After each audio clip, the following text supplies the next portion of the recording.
Hello students, welcome to ITI classes. आज की इस वीडियो में हम करने वाले हैं आपका एम्प्लॉयबिलिटी स्किल, उसके जो क्वेश्चंस थे उनका हम सॉल्यूशन यहाँ पे करने वाले हैं एमसीक्यू फॉर्म में।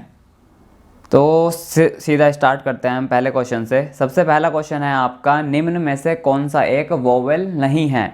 तो जो आपके इंग्लिश के अल्फ़ाबेट होते हैं, है ना, इंग्लिश में जो आपका अल्फ़ाबेट होते हैं उसमें 5 वोवल्स होते हैं। आपने बचपन में पढ़ा होगा A E I O U, है ना। बाकी के जितने भी लेटर्स होते हैं वो सारे के सारे आपका कॉन्सोनेंट्स होते हैं। तो अब इसने क्या पूछा है कि इनमें से कौन सा वोवेल नहीं है। तो ए है वोवेल में, यहाँ पे ए है, ई भी है, आई भी है, एफ जो है वोवेल्स में नहीं आता। तो इसका आंसर क्या होगा, वोवेल। और एफ सी हो जाएगा कि एफ जो है, सी ऑप्शन आपका है जो, वो वोवेल नहीं है, वो क्या है, एक कॉन्सोनेंट है। सेकंड क्वेश्चन है आपका, निम्न में से कौन सा कार्यालय में किए जाने वाला अच्छा शिष्टाचार है। वो कह रहा है कि आप जब ऑफिस में होते हो तो कौन सी एक ऐसी अच्छी आदत है, अच्छी एडिकेट्स और मैनर्स हैं। और उसमें आपको नीचे ऑप्शंस दे दिए हैं कि फॉर्मल ड्रेस पहननी चाहिए, मेरे हिसाब से तो बिल्कुल पहननी चाहिए, ठीक है। तो ये एक अच्छा शिष्टाचार तो है। दूसरा है, कार्य को समयनिष्ठ नहीं होना चाहिए, यानी कि आप समय से कार्य नहीं करना चाहिए आपको, तो ये तो गलत हो गया। सी है, मोबाइल की रिंगटोन फैंसी होनी चाहिए। तो भाई ऑफिस में मोबाइल की फैंसी रिंगटोन से क्या मतलब है, ये तो बिल्कुल भी नहीं होगा। ऑब्वियसली आप एक पहली बात तो मोबाइल जो है आपका साइलेंट होना चाहिए ऑफिस में, और अगर रिंगटोन है भी तो फैंसी तो बिल्कुल नहीं होनी चाहिए। डी है इसमें आपका, स्वयं के कार्य स्थान पर गंदगी करनी चाहिए। ऑफिस में गंदगी कौन करता है, तो ये भी इसका आंसर नहीं होगा। तो इसका आंसर क्या होगा आपका, ए, फॉर्मल ड्रेस पहननी चाहिए हमें कार्यालय में, और ये एक अच्छा शिष्टाचार है। इसके बाद थर्ड है आपका, निम्न में से कौन सा कार्डिनल नंबर है। तो मैं आपको पहले बता देता हूँ, जो कार्डिनल नंबर होते हैं ना, वो आपके काउंटिंग नंबर ही होते हैं। और काउंटिंग नंबर आपके कौन से होते हैं, 1 2 0 3 4 5 6 7 8 9 10, ठीक है। तो ये क्या हो गया, अगर मैं हिंदी में पढ़ूँ इन्हें, 1 2 3 4 5 6 7 8 9, तो ये आपके क्या होते हैं, कार्डिनल नंबर्स होते हैं। कौन से नंबर्स, काउंटिंग नंबर्स। तो अब इसमें देख लेते हैं, पाँचवा, दूसरा, आठवां, ये बेसिकली क्या है, ये स्थान है। पाँचवा स्थान, दूसरा स्थान, आठवां स्थान। ये अगर 5 6 7 8 होता तो ये कार्डिनल नंबर होते, बट पाँचवा, दूसरा और आठवां जो है क्या है, एक स्थान है, कोई नंबर नहीं है। तो इसलिए इसमें ये जो है तीनों ही नहीं होंगे। एक, जैसे मैंने आपको अभी बताया, काउंटिंग नंबर में 0 1 2 3 आता है, या ये नहीं कि पहला, दूसरा, तीसरा। तो इसका आंसर आपका हो जाएगा ए। कार्डिनल नंबर कौन सा होता है आपका, एक, जो दिए हुए ऑप्शन हैं उनमें। उसके बाद फोर्थ क्वेश्चन है आपका, निम्न में से कौन सा एक अच्छे शिष्टाचार करने का तरीका है। आपे से बाहर होना, दूसरों को सुनना, बेतुकी बातें करना, बुरी अभद्र भाषा का प्रयोग करना। तो एक अच्छा शिष्टाचार की बात ये कह रहा है कि अच्छा एडिकेट्स क्या हैं आपके। तो ऑब्वियसली आप बेतुकी बातें करोगे, ये कोई अच्छा शिष्टाचार नहीं है। आप बुरी बात करोगे, बुरी भाषा का प्रयोग करोगे, वो भी एक अच्छा शिष्टाचार नहीं है। दूसरों को सुनना, ये एक अच्छा शिष्टाचार हो सकता है, पर एक बार हम ऊपर भी देख लेते हैं, आपे से बाहर होना, ये भी एक अच्छा शिष्टाचार नहीं है। तो इसका आंसर क्या हो जाएगा आपका, बी, दूसरों को सुनना एक अच्छा शिष्टाचार होता है, ठीक है। अपनी अपनी नहीं हमें बोलना होता सिर्फ। इसके बाद है, दिए हुए प्रश्न का सही उत्तर चुनें। आप कैसे हैं। जब आपसे कोई ये पूछता है आप कैसे हैं, तो ये कह रहा है कि क्या आपको उत्तर देना चाहिए उसका, बहुत अच्छे और आप, ठीक है। उसके बाद धन्यवाद और आप, सी, आपकी तरह, या छुट्टी पर और आप। तो आप जब आपसे कोई ये पूछेगा कि आप कैसे हैं, तो आप क्या कहोगे कि मैं बहुत अच्छा हूँ, आप बताइए कैसे हो, है ना। या फिर आप ये कहते हो धन्यवाद और आप। भाई धन्यवाद और आप नहीं कह सकते, क्योंकि उन्होंने आपसे पूछा है कि आप कैसे हो, तो आप उसको पहले जवाब दोगे कि मैं बहुत अच्छा हूँ, और फिर आप उनसे पूछोगे कि आप बताइए कैसे हो, जो हम जनरली करते हैं। तो इसका आंसर क्या हो जाएगा, ए। सारे क्वेश्चन ऐसे हैं जो आपको याद करने की ज़रूरत नहीं है, ये एक आम क्वेश्चन है ना, कि आप जनरली किस तरह से बिहेव करते हो अपनी रोज़मर्रा की ज़िंदगी में, और वही उसका आंसर होगा, उसी तरीके से आपसे क्वेश्चन पूछे गए हैं।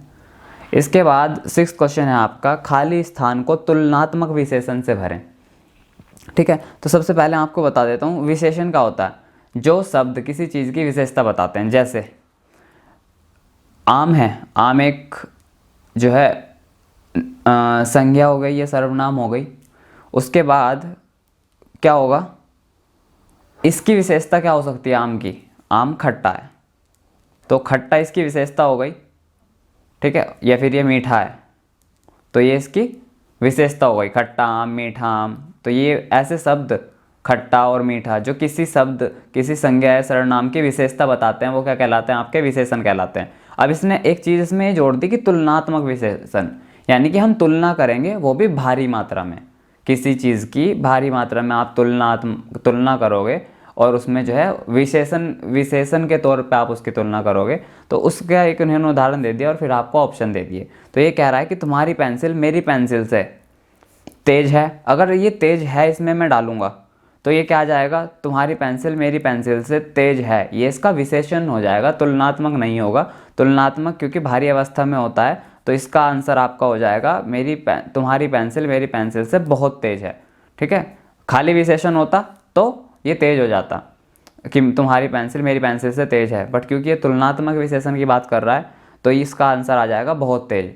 इसमें थोड़ा सा कन्फ्यूज़न हो सकता है आपको, क्योंकि मोटी भी एक विशेषता है, बट मोटी जो है पेंसिल के केस में सेंस नहीं बनता इस चीज़ का कि तुम्हारी पेंसिल मेरी पेंसिल से मोटी है ना। ये इसका कोई विशेषता नहीं है कि पेंसिल मोटी है ना। तो अगर आपने हिंदी को डिटेल में पढ़ा होगा तो विशेषण जो है अपने आप में 3 तरह के होते हैं, खासकर तुलनात्मक विशेषण। जब वहाँ पे आप उसे डिटेल में पढ़ोगे तो आपको इसका आंसर और बेहतर तरीके से मिल जाएगा। फिलहाल के लिए तो इसे आपको याद करना है कि जहाँ पे विशेषण तो हो और उसके साथ भी कुछ जुड़ा हुआ, कि बहुत तेज या बहुत पतला या बहुत मोटा या बहुत मीठा या बहुत खट्टा, है ना, या फिर सबसे खट्टा, इस तरह के जो चीज़ें आपको मिलेंगी वो आपका इसमें आंसर होगा। इसके बाद आपके पास 7वां क्वेश्चन है, निम्न वाक्य में उपयुक्त WH शब्द को चुनें। WH क्या होता है? वो शब्द जो किसी WH फैमिली वाले जो वर्ड्स होते हैं वो शब्द होते हैं जो किसी वाक्य के शुरू में लग के उसे जो है एक पर्सन बना देते हैं। अब जैसे ये इसमें लिखा हुआ है dash animal do you like, इसका क्या मतलब हो गया? तुम जानवर पसंद करते हो। तो यहाँ पे क्या आएगा? ऐसा कुछ शब्द जिसका मतलब क्या हो, कौन सा या कौन से। तो इसमें कह रहा है एनिमल डू यू लाइक, तुम जानवर पसंद करते हो। अगर इस पूरे सेंटेंस को मैं पढ़ूंगा तो ये हो सकता था कि तुम कौन से जानवर को पसंद करते हो। तो यहाँ पे ऐसा शब्द आना चाहिए जिसका मतलब क्या हो, कौन से या फिर कौन सा। और इसमें कौन सा का विच का मतलब क्या होता है, कौन सा। तो अगर आप यहाँ पे भरोगे which animal do you like तो इसका एक मीनिंगफुल अर्थ निकल के आएगा, वो होगा विच एनिमल डू यू लाइक, और इसका अर्थ हो जाएगा आपका कि आपको कौन सा जानवर पसंद है या कौन से जानवर पसंद है। तो इसका आंसर हो गया आपका ए। इसके बाद आपका 8वां क्वेश्चन है, सार रिज्यूमे होना चाहिए। रिज्यूमे कैसा होना चाहिए? छोटा और पूर्ण, ठीक है, बी फैंसी और रंगीन, सी संक्षिप्तीकरण और छोटा रूप, और डी है विस्तृत और संपूर्ण जानकारी से परिपूर्ण। तो इसका आंसर होगा आपका संक्षिप्तीकरण और छोटा रूप। अब इसका क्या मतलब है? देखो, एक रिज्यूमे, वैसे जब हम कभी भी किसी चीज़ का सार लिखते हैं, है ना, सार मतलब क्या होता है? समराइजेशन कह सकते हैं या फिर समरी कह सकते हैं। तो यहाँ पे सार का मतलब भी समरी होता है, और यहाँ पे जो है संक्षिप्तीकरण का मतलब भी क्या होता है, समराइजेशन होता है। यानी कि आपने क्या किया, किसी चीज़ को छोटा करने का मतलब ये नहीं होता कि आप उसमें से डिटेल्स निकाल दो, उसमें से कुछ चीज़ों को ख़त्म ही कर दो। तो इसलिए एक रिज्यूमे जब होता है, हम लिखते हैं, तो उसमें क्या होता है, आपको हर बात को लिखना होता है, हर बात को लिखना होता है, बट उसे जितना शॉर्ट हो सके उतना शॉर्ट हमें लिखना होता है। जैसे कि आपने 5 कंपनी में काम किया, आपने एक रिज्यूमे बनाया, उसमें आपने 5 कंपनी में काम किया, तो ऐसा नहीं है आप उसे छोटा कर दोगे। उसे छोटा करके आप ये नहीं है कि आपने सिर्फ 2 ही कंपनी लिखी, इसमें आपको लिखना 5 ही कंपनी है, उससे ही जो है वो प्रभावशाली बनेगा। 5 ही कंपनी लिखना है, बट उन्हें इतना छोटा लिखना है कि वो आपको जो है सामने वाले को ये भी पता लग जाए कि आपने जो है बहुत अच्छा तजुर्बा है आपको किसी काम को करने का, है ना, और इतना बड़ा भी ना हो कि वो उसे पढ़े ही ना कि यार ये 5 पेजों का क्या दे दिया इसने।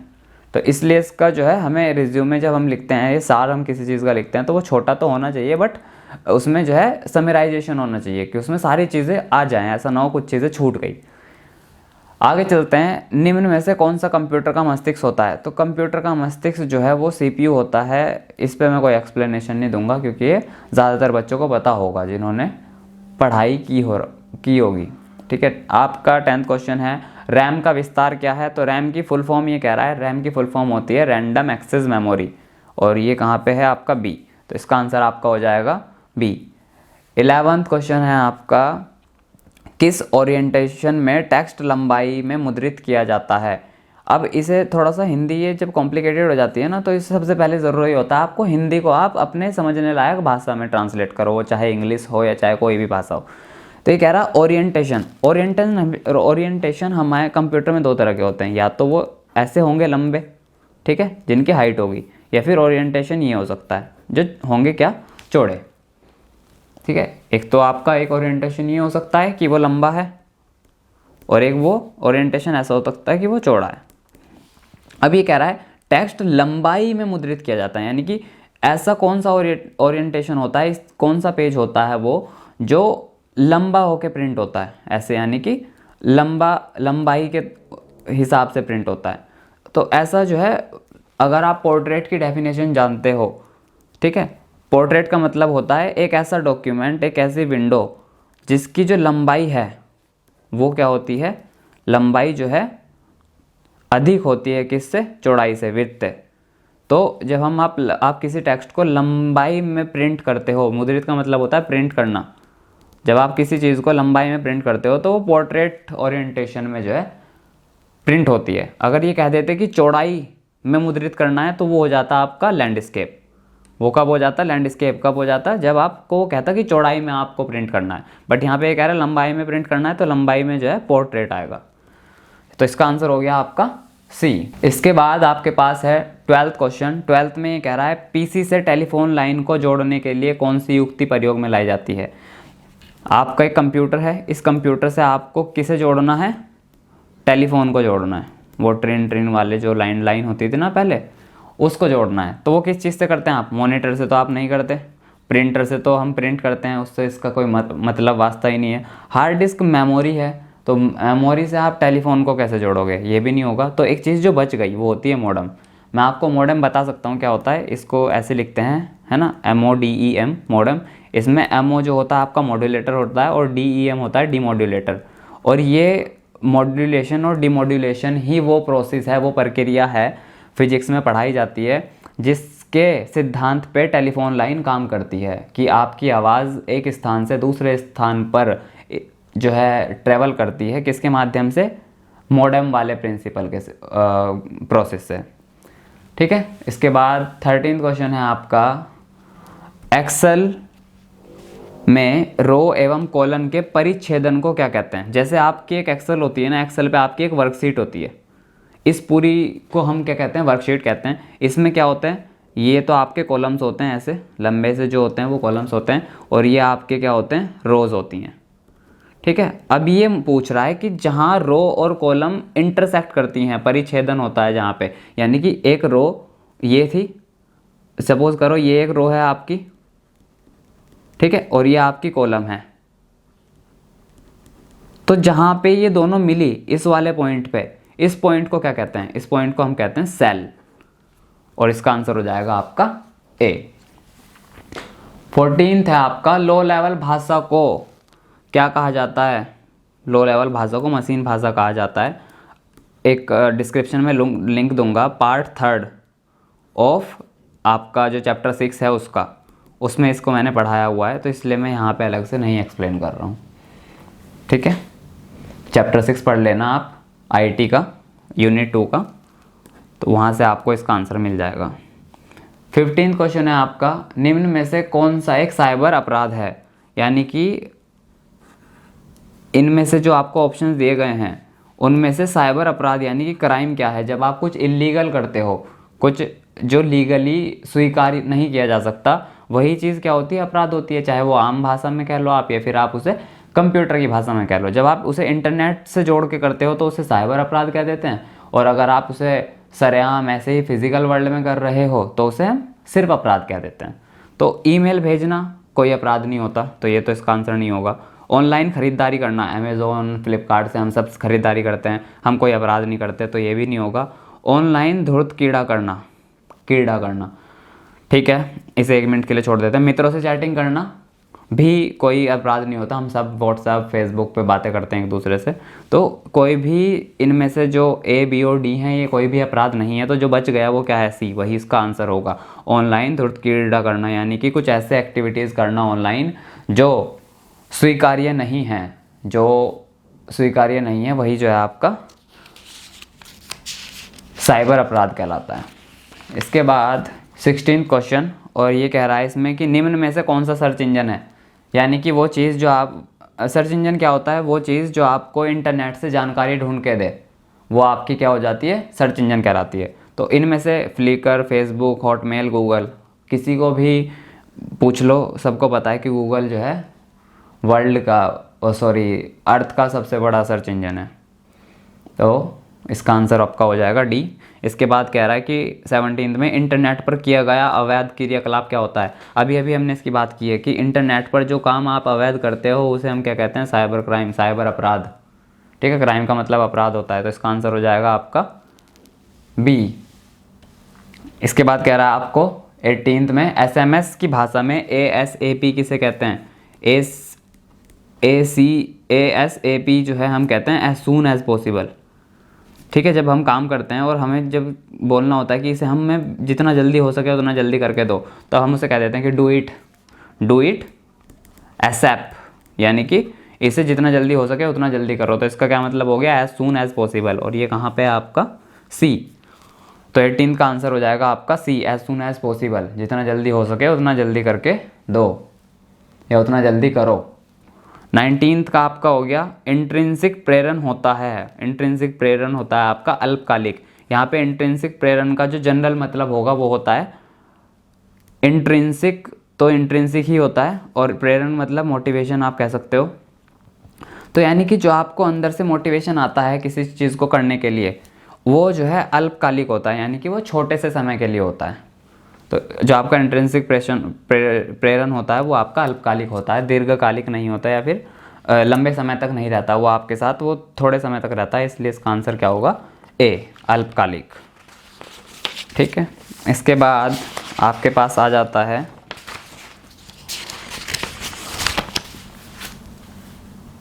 20th क्वेश्चन कि आप किसी ATM से 500 रुपये निकालते हैं तथा ATM मशीन आपको 5000 रुपये देती है।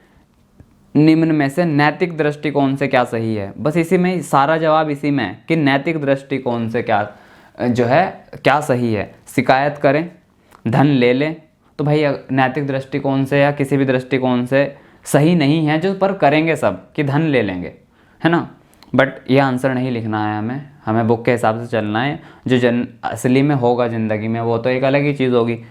या फिर धन ATM के पास छोड़ दें, तो धन ATM के पास छोड़ना तो बेवकूफ़ी है। ये किसी भी तरीके से जो है किसी भी दृष्टिकोण से सही नहीं है, ना वो नैतिक दृष्टिकोण से है, ना वो सामाजिक दृष्टिकोण से है, किसी भी दृष्टिकोण से नहीं है। धन किसी गरीब को दे दे, ये कुछ लोग कर सकते हैं, बट नैतिक दृष्टिकोण से ये भी सही नहीं है। तो इसका आंसर क्या होगा, ए होगा। शिकायत करनी होती है हमें जब भी कोई हमारे साथ इस तरह की घटना होती है कि आपको या तो पैसे कम मिले या कम ज़्यादा मिले। भाई देखो, अगर कम मिलते हैं तब भी तो आप शिकायत करते हैं ना, अगर ज़्यादा मिल गए तो आप शिकायत नहीं करोगे। क्यों? क्योंकि आपका फ़ायदा हो रहा है। बट क्योंकि ये कह रहा है कि नैतिक दृष्टिकोण से क्या सही है, तो वो यही है कि जब कम मिलेंगे तब भी आपको शिकायत करनी है, और ज़्यादा मिल जाएँ अगर तो भी आपको शिकायत करनी है। आगे है आपका 21, निम्न में से कौन अच्छा संप्रेषण है। ठीक है, निम्न में से कौन अच्छा संप्रेषण है, यानी कि एक कह रहा है कि एक अच्छा लेटर किस तरह का होता है। ऑब्वियसली संदेश स्पष्ट और सीधा होना चाहिए, ए इसका आंसर होगा। अगर संदेश अस्पष्ट है तो ये कोई अच्छा इंप्रेशन नहीं हो सकता, ये हमलावर होना है, ये सब, ये दोनों आप क्वेश्चन को पढ़ोगे तो इसका इन तीनों बातों का कोई सेंस नहीं बनता। तो इसका आंसर आपका क्या हो जाएगा, ए। उसके बाद आपका 22 क्वेश्चन है, लक्ष्यों को निम्न में से किस रूप में श्रेणीबद्ध किया जाता है। ये कह रहा है कि जब आप अपनी ज़िंदगी में कोई लक्ष्य करते हैं ना, टारगेट सेट करते हैं, ठीक है, तो वो टारगेट किस तरीके से सेट करने चाहिए। यहाँ पे देख लो, जब आप अपनी ज़िंदगी में किसी लक्ष्य को, किसी टारगेट को सेट करते हो तो वो टारगेट कैसे होने चाहिए, उनकी श्रेणी कैसी होनी चाहिए। तो पता है, जब आप किसी ज़िंदगी में अपनी कोई लक्ष्य सेट करते हो ना, तो वो दो तरीके से होता है। एक होता है शॉर्ट टर्म गोल, इसे कहते हैं हम शॉर्ट टर्म गोल, और एक होता है लॉन्ग टर्म गोल। जैसे कि मैं आपको इसका एक उदाहरण देता हूँ। जब आप किसी भी नई क्लास नए कोर्स में एडमिशन लेते हैं तो आप उसमें अपने लक्ष्य सेट करते हैं कि अगले 6 महीने में या फिर अगले 1 महीने में तो मैं जो है 4 चैप्टर कंप्लीट कर लूँगा और दिसंबर तक यानी कि 7 महीने बाद तक मैं पूरा का पूरा कोर्स जो है कंप्लीट कर लूँगा, उसके बाद मैं करूँगा रिवीजन। तो जो आपने 4 चैप्टर का गोल सेट किया वो तो हो गया आपका शॉर्ट टर्म गोल, ठीक है। और जो आपने 7 महीने बाद का सेट किया वो हो गया आपका लॉन्ग टर्म गोल। इसी तरह हम ज़िंदगी में 6 महीने का एक गोल सेट करते हैं, उसे कहते हैं हम शॉर्ट टर्म गोल, और एक होता है हम 10 साल बाद अपने आप को कहाँ देखते हैं, वो होता है लॉन्ग टर्म गोल। तो इसी तरीके से जब आप ज़िंदगी में टारगेट सेट करते हो, गोल सेट करते हो, तो उनकी श्रेणीबद्ध अगर हम कर लें, उन्हें श्रेणी में हम बांट दें तो वो होते हैं short and long term goals. इसका आंसर हो जाएगा आपका डी। उसके बाद 23rd क्वेश्चन है आपके पास, किसी कार्य विशेष के लिए समर्पण कहलाता है। यानी कि जब आप कोई कार्य करना चाहते हो और उसके टुवर्ड्स आप समर्पित हो, ठीक है, आप वो करोगे ही करोगे, तो उस चीज़ को आप क्या कहते हो, उसे हम कहते हैं प्रतिबद्धता। प्रतिबद्धता का इंग्लिश में मतलब होता है कमिटमेंट। अगर आपने एक मूवी देखी होगी, मुझे नहीं पता वो किस मूवी का, एक बड़ा फेमस सा डायलॉग है कि अगर मैंने एक बार कमिटमेंट कर दी तो मैं अपने आप की भी नहीं सुनता। तो वो क्या कह रहा है उस मूवी में बार बार, है ना, कमेंट में आप मुझे बताना, मुझे देखना है वो कौन सी मूवी का है डायलॉग।